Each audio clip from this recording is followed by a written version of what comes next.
After October, down to use old baits. How to adjust feed and ground bait for big fish. As the temperature drops after October, many anglers are still using their old bait recipes. No wonder the float stays still and the rod comes up empty.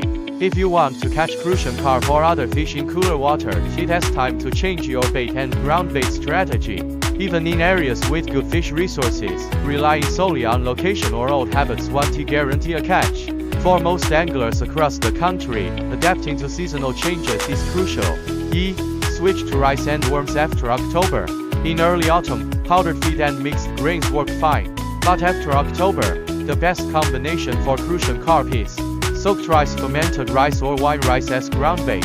2 earthworms per hook as bait. This simple setup outperforms almost any other method.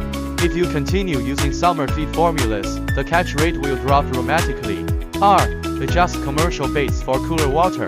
Many anglers now use commercial pellet baits. Before October, or classic brands like crucian perform well, because water temperature is high and fish appetite is strong. After October, increase animal protein content in the feed as fish metabolism slows in cooler water. Add ingredients like Antarctic krill powder to boost the bait's attractiveness. Expand the flavor profile for autumn-winter. During the late autumn and early winter transition, fish need stronger, more noticeable flavors to trigger feeding. On top of krill powder or pig milk powder, traditional attractants used in Asia, the goal is to keep the fish in your feeding spot and ensure they actively bite your hook. Key takeaways. After October, old bait recipes won't work. Fish need more protein and stronger flavor.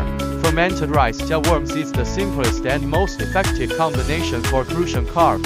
For commercial baits, increase animal protein and adjust flavor according to water temperature. Always refresh the ground bait regularly to maintain a feeding zone. How do you adjust your bait in late autumn? Share your experience in the comments below. I am a fishing enthusiast sharing tips from real wild fishing experience. Like, save, and subscribe to stay updated with practical techniques for a successful catch.